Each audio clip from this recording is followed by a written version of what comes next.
What's up, players from around the world, and welcome to Potato Monsters Top 5 Plays episode number 136. My name is Parva, and I'm here to guide you through some of the best players submitted clips sent in from across the globe, so sit back, relax, and enjoy this edition of our Top 5 Plays. Starting off today's episode, we begin with me and on Zed in an action-packed 1v1 against Riven. At the start, we see Riven dash in, using her Q to get the Zed, but he ults a Negator stun and then turns the heat with his E and Q into back-to-back living shadow swaps as he pulls out the clutch kill with a double shadow slash.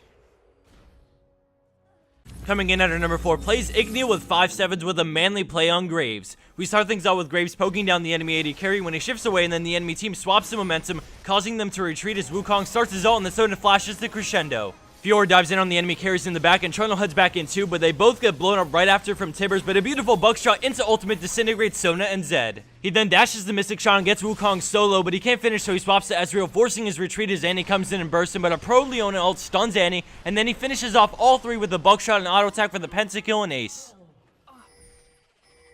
At our number 3 play, we have Play-Doh Bear stepping up to the plate when things look grim by keeping calm and showing off some great mechanics and by truly knowing the limits of her character. After her support sacrifices himself to keep them away, Jarvan breaks free and ults her, but she tumbles out, running back for a moment as they finish off Blitz, and then she fires back with her ult up, making Jarvan flash away. She then gets on Alistar, forcing him to back off as Tia flashes, but she invises the gold card and then comes out ready with an instant cleanse, but right as she's about to get the kill, she gets CC trained by Alistar and Jarvan as TF escapes. Play-Doh plays it smart, starts kiting back, heading for the brush, and now we see TF coming back in as she grabs the kill on Jarvan and instantly tumbles back to dodge the wild cards and kill Alistar. With lightning fast speed, she also snags the kill on Twist of Fate with a far range condemn into the wall for the triple, avenging Blitzcrank's death.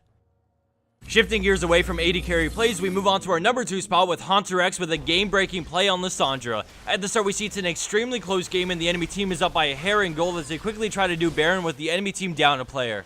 Lissandra eats into a huge ring of frost to steal Baron and root the enemy team. She then uses Frozen Tome into a beautiful Zhonya's to buy even more time as the enemy team eagerly waits for her to come out, but by the time she does, we see Malphite ult in on all 5 as their team collapses in, scoring multiple kills as they chase. The perfectly executed steal and great use of Lissandra's utility, chained with the Zhonya's, which buys time for her team to come in and clean up shop, not only catches her team up in goal, but also gives them an advantage, putting them ahead as they go forward in this game. And for our number 1 pro play for this week, we have low kicks on AP Janna. Right off the bat, we see Kha'Zix chasing her, but with Archangels and her E, she compiles a huge shield to escape as she heads into the brush to recall. As she's about to get out, we see Kha'Zix lurking back around as he just hits his W, which stops her recall, and then he jumps in, so she pieces out, landing her Q to create distance.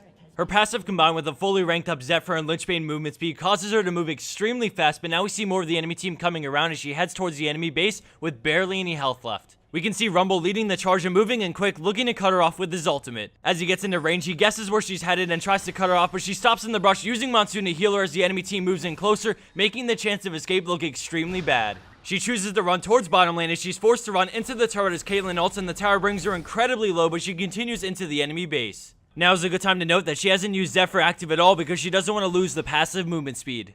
She works her way to the wall and shields as the enemy team uses everything to try and get that one last hit on her for the kill, but the shield holds up all the turret hits and she barely outruns the projectiles from the enemy team. Then Shaco comes in from the side, so she prepares for the damage with the shield, which absorbs the Z, and then we see Blitzcrank hauling it to get the pull, but her movement speed keeps her alive again thanks to having up Zephyr. With a final tornado, she disengages from the enemy team as Rumble tries to flash and get that slippery Janna, but she escapes and her team turns around the fight, actually getting kills and coming out ahead somehow thanks to a well-played Janna.